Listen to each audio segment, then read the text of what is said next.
What is up, boys and girls? Dick here, and now I'm back with another rebooking video. And even though SummerSlam's come and gone, we're still in August, so we can still do some SummerSlam rebooting videos, and that's what I'm going to do for the rest of the month.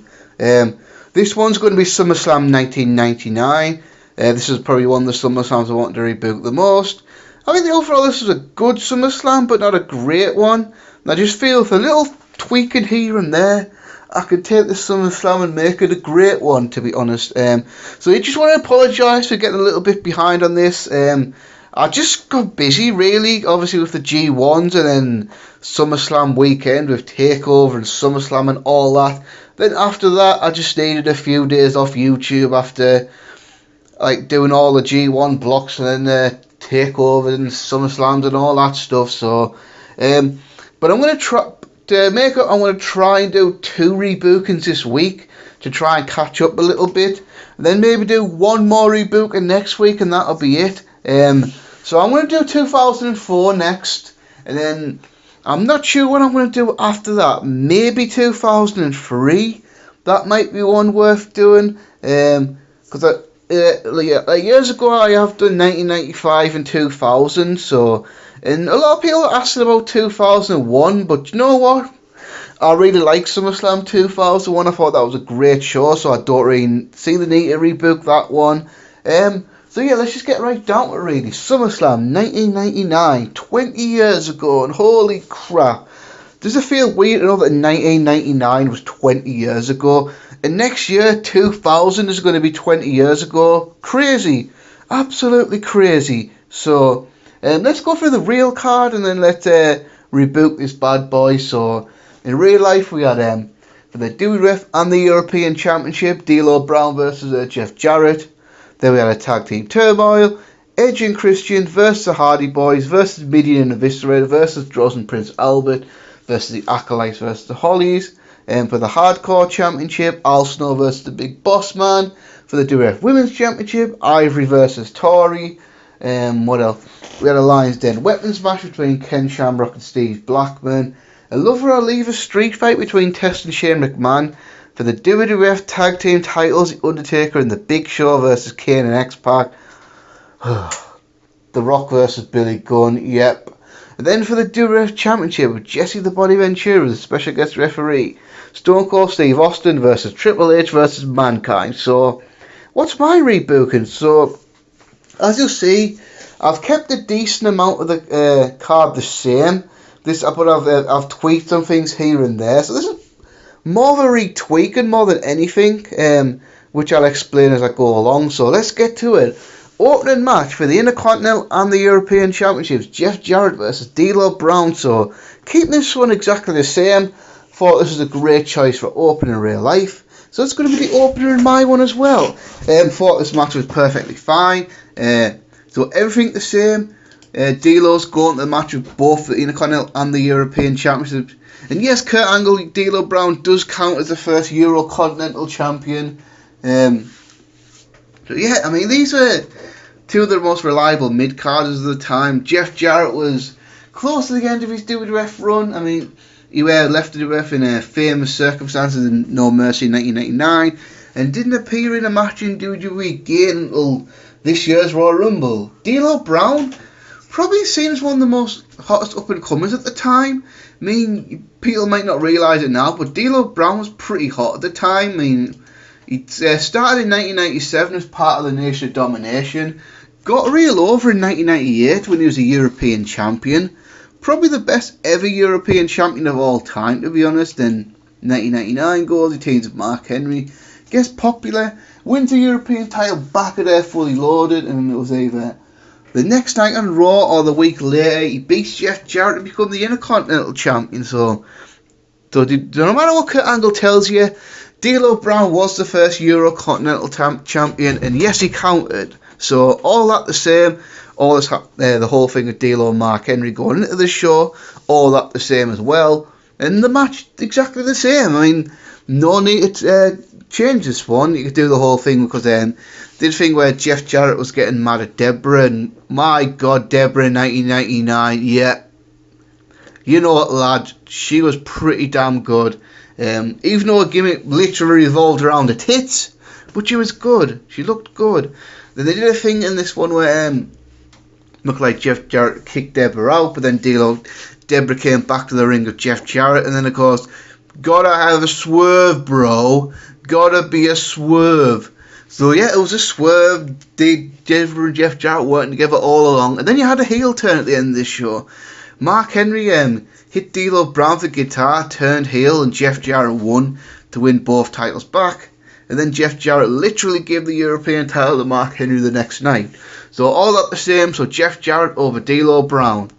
Match number 2 is going to be a handicap match. The New Brood, Gangrel and the Hardy Boys facing Edge and Christian. So scrapping the tag team turmoil.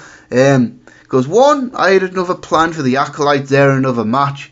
And I've got Hardcore Holly in another match as well. And did we really need Mideon and Viscera and Dross and Prince Albert on this show? Not really. So they're not on this show.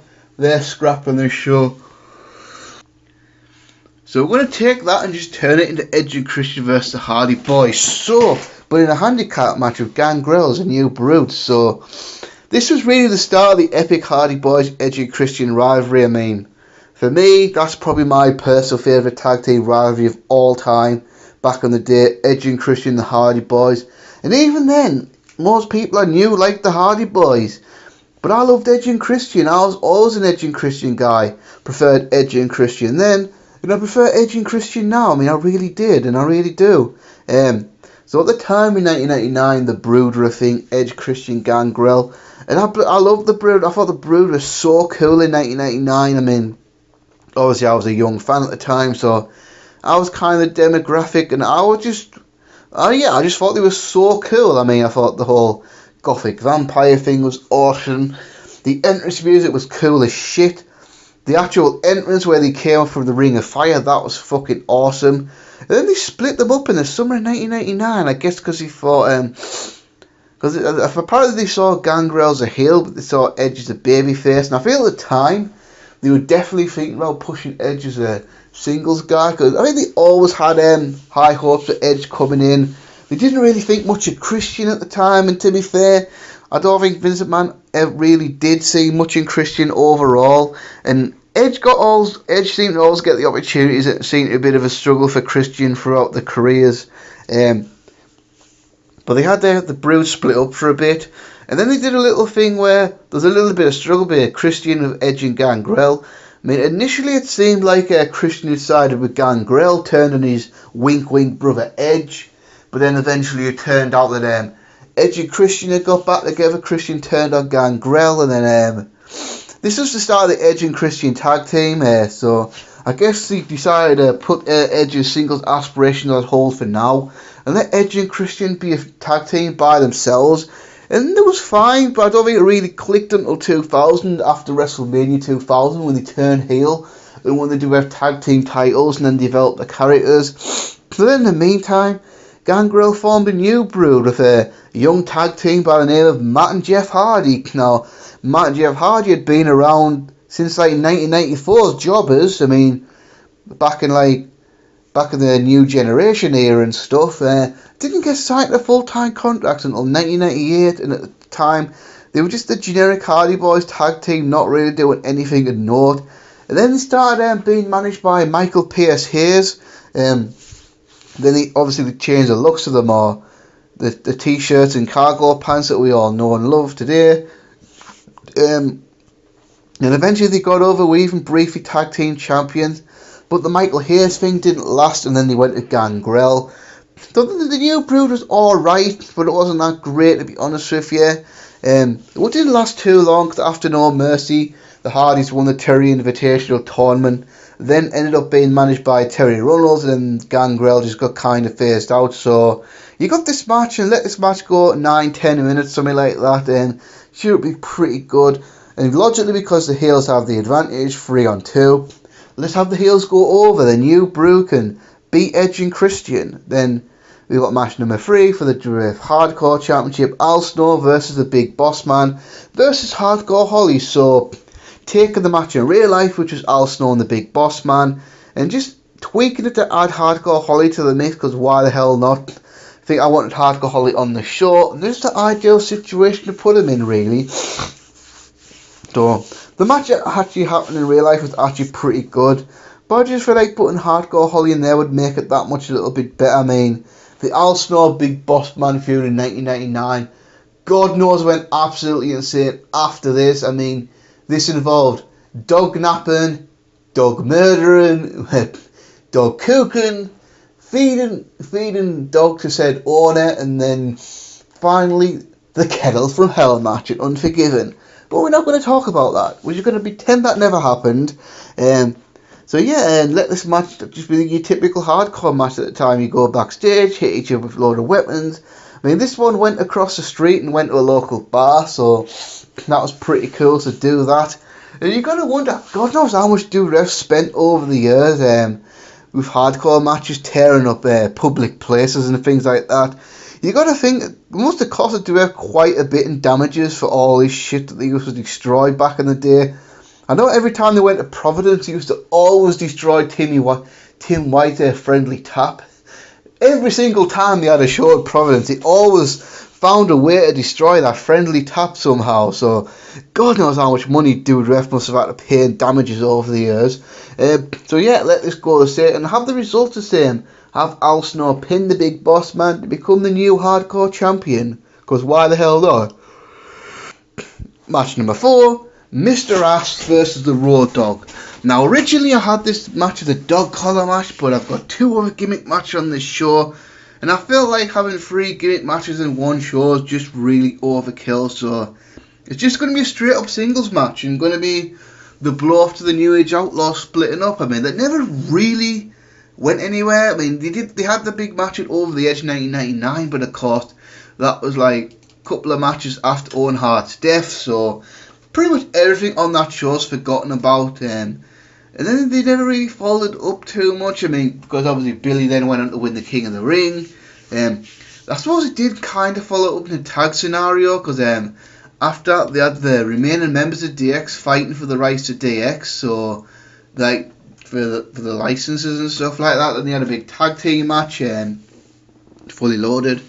Road Dogg and X-Pac taking on Billy Gunn and Chyna, and then obviously after that nothing really happened after that. So all I'm going to take that tag match, all that goes down exactly the same, and then the feud just continues where with just Billy Gunn and Road Dogg 1-on-1. So you could do your typical stuff like costing each other matches, getting into backstage brawls, cutting promos on each other. Nothing too fancy, not a big elaborate storyline or anything like that, and just let them have the big match at SummerSlam. I mean, New Age Outlaws, you can argue to the cows come home whether splitting New Age Outlaws up was the best idea in the world. I would say no, it wasn't. But since he did, I'm going to try and get something out of it. So, former partners going up against each other at a big show like SummerSlam. I mean, this is definitely a better use of Billy Gunn than putting him against a bloody Rock. But we're not going to rant about that. We're not going to rant about Lundrick's weird obsession with Billy Gunn wrestling the Rock at SummerSlam. It was 20 years ago. I've tried to get over it, alright? So this match, yeah, give it like 10, 12 minutes maybe. Doesn't need to go too long. I think the match probably won't be a great match. Probably maybe a 2.5, 3-star level match type of thing. But then you have Billy Gunn defeat the Road Dogg. There we go. Match number 5, Lions Den Weapons match, Ken Shamrock versus Steve Blackman. We'll keep this one exactly the same. Thought this is a pretty cool concept. The match was fine. So no need to change it. So yeah, I thought this feud was underrated as hell. Maybe the most underrated WWF feud in the entire 1999. I mean, I just thought it was a really cool feud. I mean, because back then you'd have a wacky elaborate storyline like kidnappings and abductions and tying people to symbols and all kinds of weird shit. It was the Attitude Era. A lot of weird, crazy shit went down. But this one was just a basic feud. I mean, it had a basic premise. 2 badass motherfuckers wanted to fight each other to see who the baddest motherfucker was. And if you look at the WWF roster in 1999, easily the 2 most legitimate badass guys on the roster at the time were no doubt about Ken Shamrock and Steve Blackman. There's always one you wonder, what would happen if this was a shoot? That'd be pretty interesting if Shamrock and Blackman ever fought for real, because literally the only guy I think could have stood up to Ken Shamrock in the locker room at the time was definitely Steve Blackman. I always thought if MMA was a thing when Blackman was young, I think Blackman would have been awesome in MMA. I feel like he would have been really, really good at it. I mean, Blackman was one of the baddest motherfuckers of all time. I mean, he really was. And I've seen him, like, pictures of him in the last few years, and I dare say he still looks like a fucking beast. He probably could still whip people's asses. The Lions Den match, I love that concept. I think that concept is so cool. I think the one of Shamrock and Owen in 1998, SummerSlam was better, but this one was pretty good too, so it really just made sense, Shamrock's former UFC fighter. So yeah, they had like a little 8-sided ring with a cage, UFC style, and called it the Lions Den. I just thought it was a cool concept, and they did this one, they did one SummerSlam 98, and I think they maybe did one or two more on Raws and things like that. I mean, I'm pretty sure Shamrock teased having one with Vince in sometime in 1999.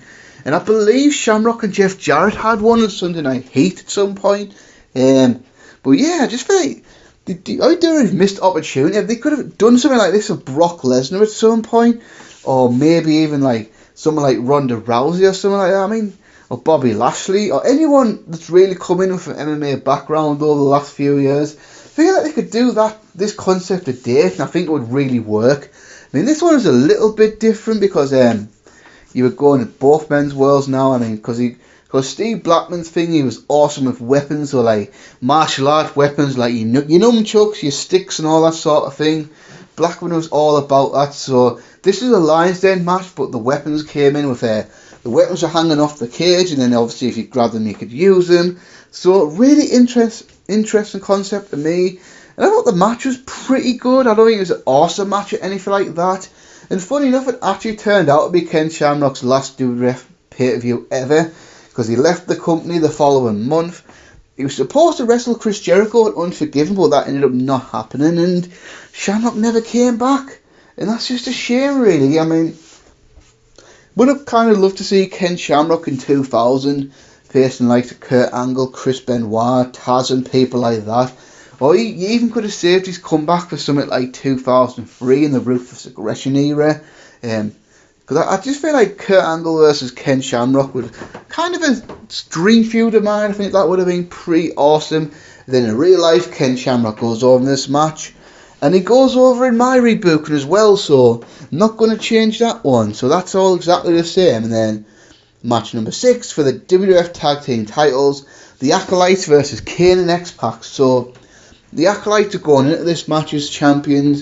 And I think one of the biggest criticisms of the Attitude Era, specifically 1999, is there were just too many goddamn title changes. Probably because the guy writing the show had the attention span of a 4-year-old.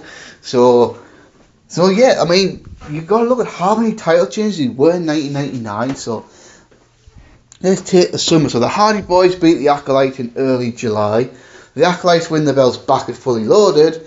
Then in early, I think they were saying more the Chris Jericho debut, Kane and X-Pac won the belts. So we're going to hold it off and do this match here. So, yeah, I mean, I love the Kane and X-Pac team. I mean, I think a lot of people didn't like it because they felt it humanised Kane a little bit, kind of changed his character up a bit, but I feel like the initial Kane character was a bit one-dimensional, and you could only do that silent monster thing for too long. Eventually you have to evolve, and I feel like, because Kane and X-Pac was the first time Kane had a real friend and all that, and then Kane started showing human emotions and that, and actually caring about somebody. I mean, they upped this later on when they had Kane have a girlfriend in Tori. Because at this point, everybody had abandoned Kane. And yes, eventually X-Pac did abandon Kane and turn heel on him. But I'm just talking about this here until around this time. I just loved it. I mean, obviously you had the smaller guy in X-Pac, the monster in Kane. And it just works. I mean, I've always been a sucker for big man, little man teams. Because I just think it's a good concept. It just works.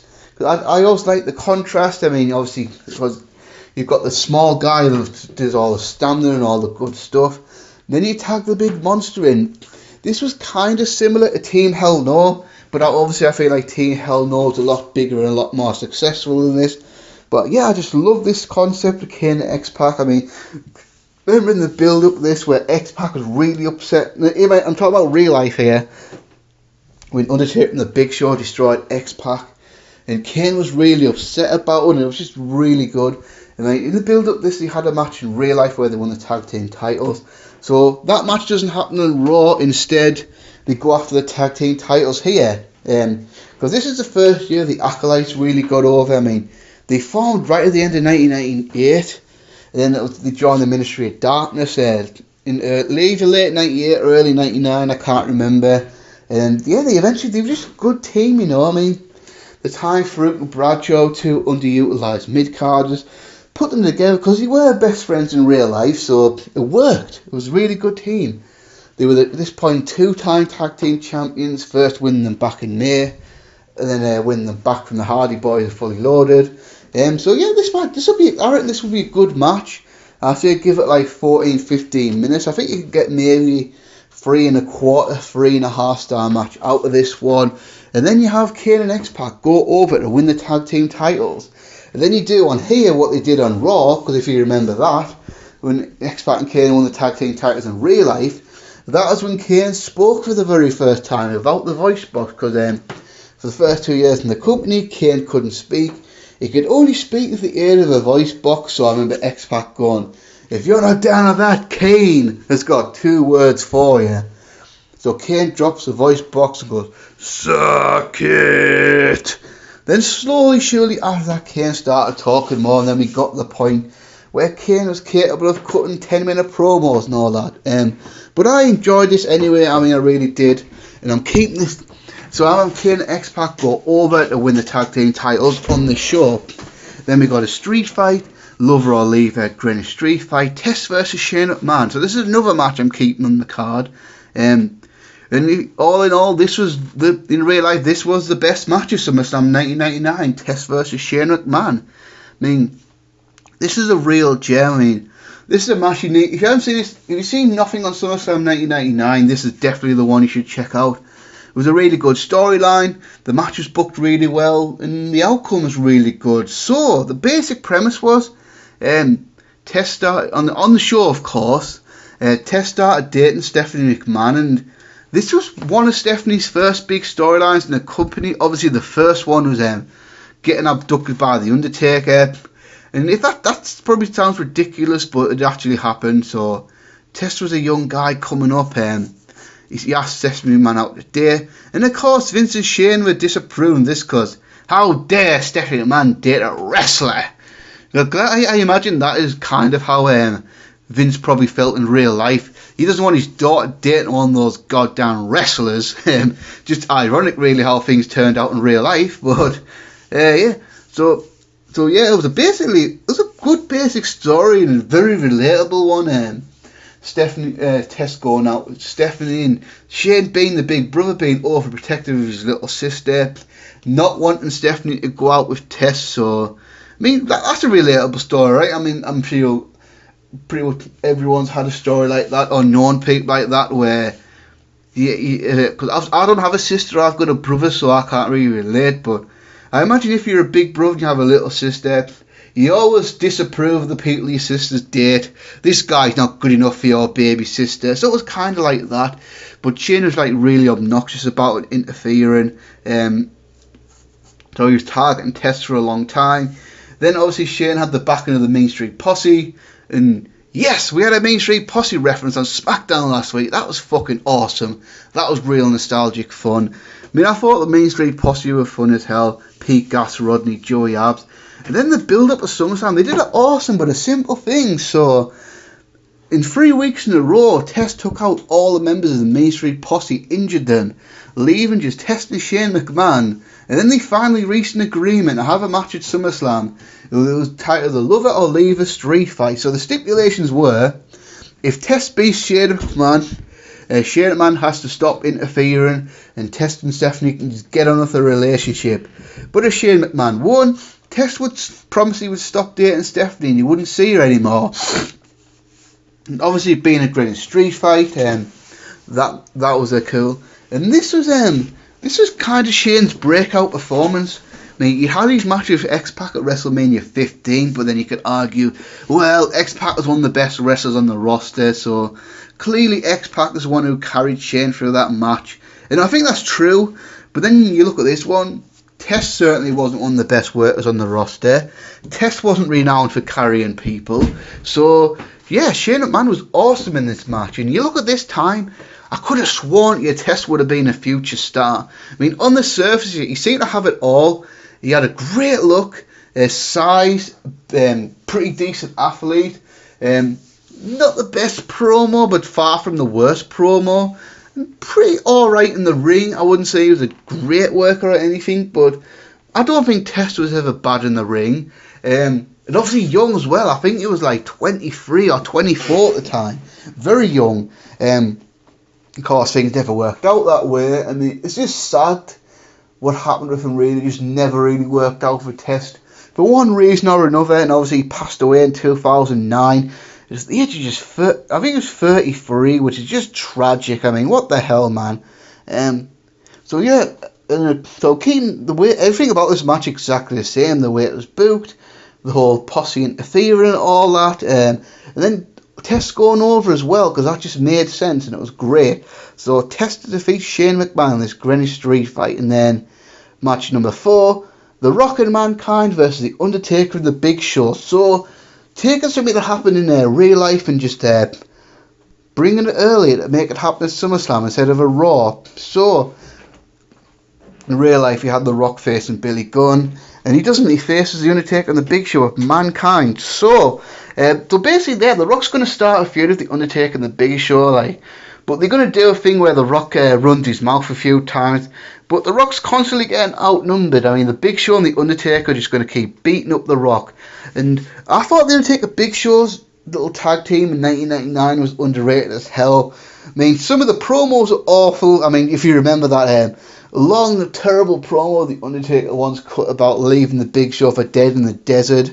That was one of the worst promos of The Undertaker's career, but it pretty much worked because at the time Big Show was still new to the WWF. And you got to remember, Big Show was still quite inexperienced because he really was pushed to the top in WCW right away, and didn't really pay his dues that much, and we definitely wasn't ready for it. But there was enough veterans on the WCW roster that they really covered up for him.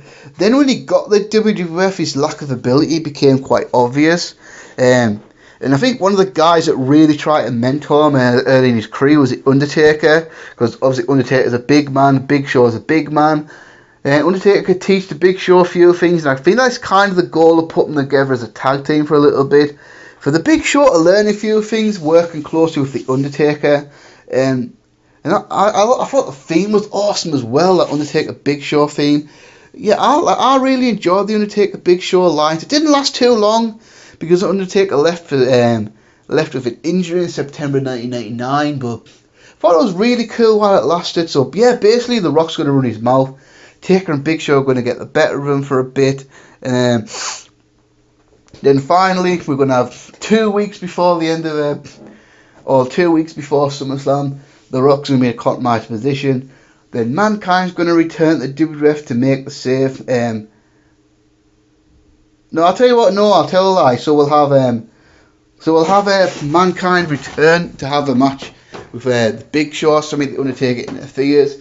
Mankind gets beat down by Undertaker, the Big Show as well. And then later on the show, Mankind can save The Rock from attack from the Undertaker and the Big Show.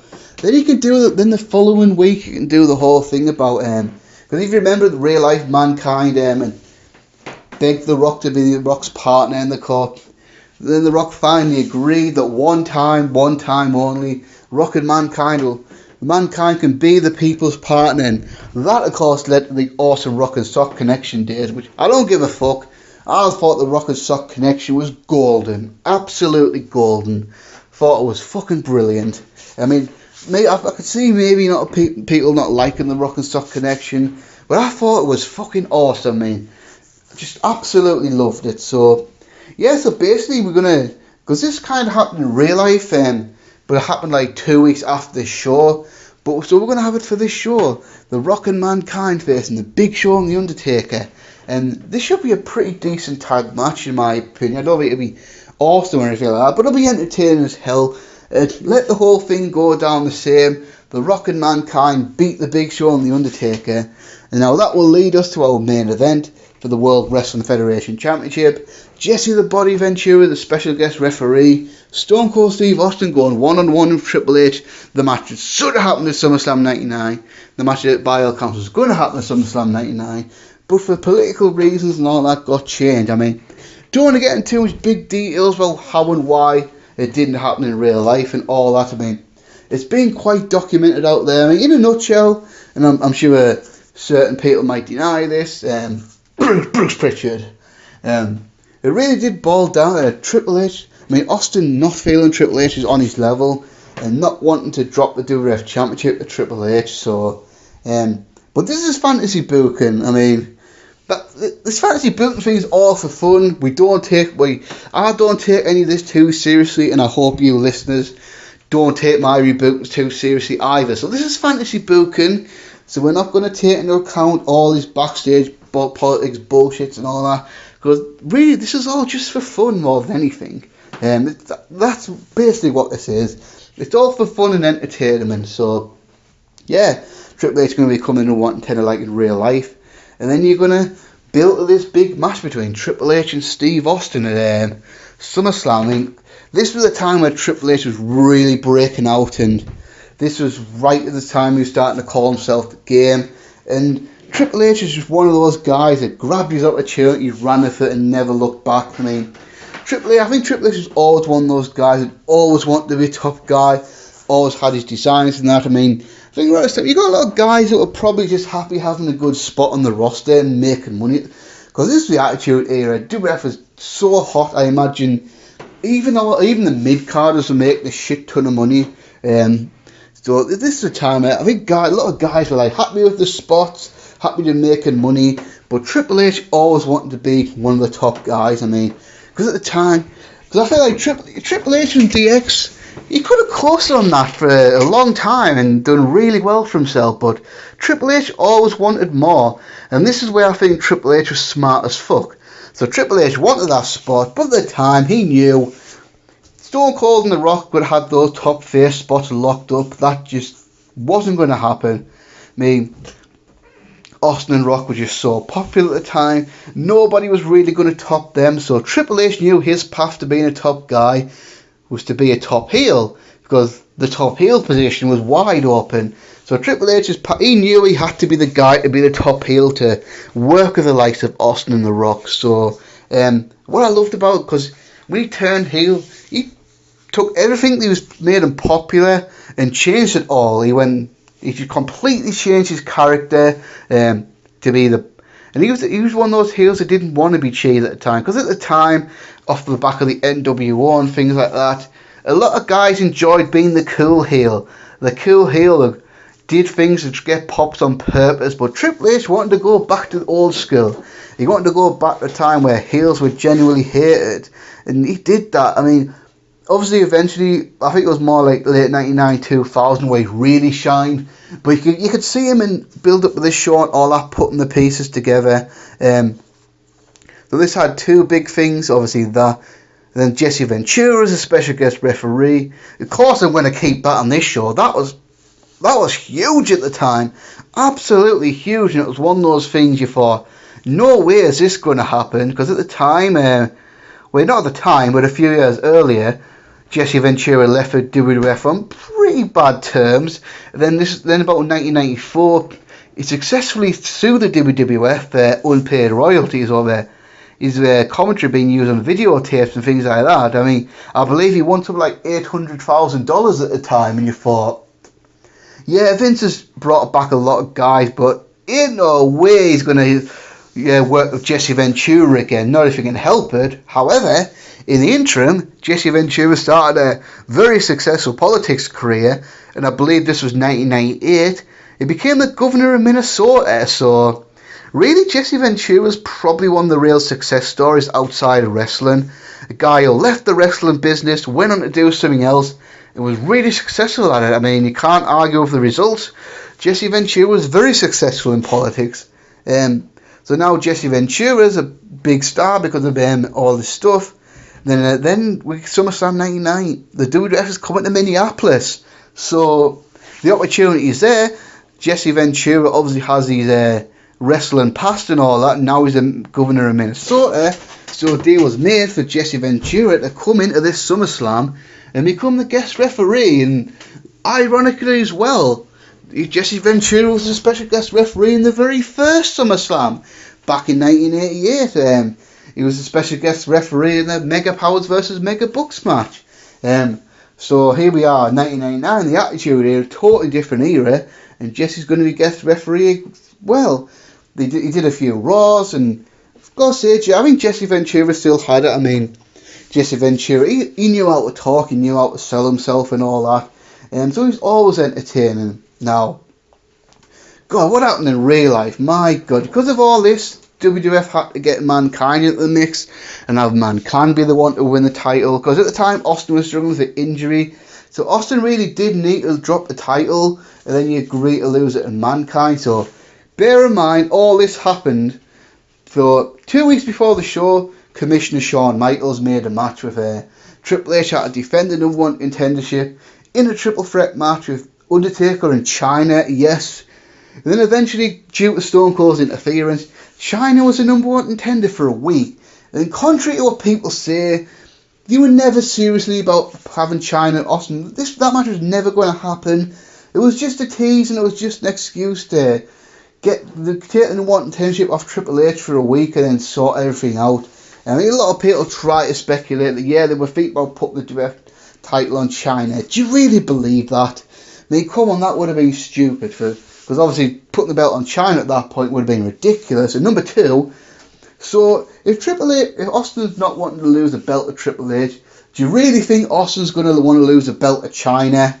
Come on, guys. So, and then the week Raw before SummerSlam, God, this might give you a headache. I mean, because I don't think Vince Russo did a great job in WWF, but by God, some of these bookings was just like, what the hell? And this is one of them, because this is one of those ones where I thought, as a kid, I thought it was cool. But now I look back on an adult and I think, hang on, this was shit. This was terrible. So bear in mind, all of this happened on one episode of Raw. So, start of the show, Triple H challenges Chyna for the one contendership back. Chyna accepts the match. Triple H and Chyna have a match on Raw. Okay, fine. So you think Triple H wins and then gets his number one contendership back? No, Mankind returns to the WWF, coming back from a knee injury, costs Triple H a match, so Chyna's still a number one contender. Alright, okay, we'll do Chyna Austin then, alright. No, Mankind then challenges Chyna. He now wants to be the number one contender, so Mankind challenges Chyna now. So later on the show, Mankind wrestles Chyna. Okay, Mankind beats Chyna. Alright, okay. So, okay, Mankind wins, so okay, it's going to be Mankind and Austin for SummerSlam, right? No. Shane McMahon and Shawn Michaels then made a match at the end of the show. Triple H versus Mankind, and both of them are going to be the guest referee, and whoever wins that match is going to be the undisputed number one contender. That's it. It'll finally be settled at the end of the show. So Triple H and Mankind have the match, then they do a double pin, both Shawn and Shane McMahon make the count. So now we go off the air thinking, well, who the hell's the number one contender then? And then it revealed later on that Linda McMahon decided we're going to make a triple threat match between Mankind, Triple H and Steve Austin. God, that was confusing. And if you're watching this, that could probably give you a headache just watching that. Jesus Christ, all that happened on one show. But for me, none of that's going to happen. It's going to be a straight up match between Triple H and Steve Austin. And I think this match would have been awesome, to be honest with you.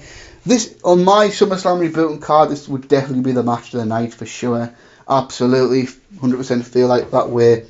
Give them like 20-22 minutes to do the thing. Now for the finish, we're going to have Triple H go over and defeat Steve Austin to become the WWF champion. But Triple H, because he's a heel, Triple H didn't need to do that. Triple H definitely didn't need to win this match clean. And I feel like if Triple H cheated to win, that would have been just fine. So you've got Chyna and Shane distracting Jesse the Body Ventura. Then Triple H can hit Stone Cold Steve Austin with a steel chair behind Ventura's back, hits the pedigree. Triple H becomes a World Wrestling Federation champion, because Triple H was the WWF champion the next night when he beat Mankind, and that was fine and all, but let's be honest, beating Steve Austin at a major pay-per-view like SummerSlam in Austin's prime would be so much bigger, wouldn't it? Just so much better. And then for the post-match, you can have Triple H can taunt Jesse Ventura. Then you can maybe have the body hit, punch, give Triple H a punch. Stone Cold can get back up, stunner Triple H. Then Shane McMahon can try get involved. And then you can do the thing where Jesse Ventura nails Shane McMahon, throws him over the top rope. Then the end of the show, you can end the show with Steve Austin and Jesse Ventura sharing a beer together, doing that old Austin beer celebration. Austin could leave with Jesse Ventura and they could celebrate, and that could end the show. So that's a wrap, guys. That's SummerSlam 1999 out of the way. So I'm gonna try and do 2004 later this week, just to try and catch up on this thing, and then for the last show, do one more next week. But I'm not sure what next week's episode's gonna be. Maybe 2003, but I'm not certain about that. Anyway, guys, thanks for watching, and until next time, peace.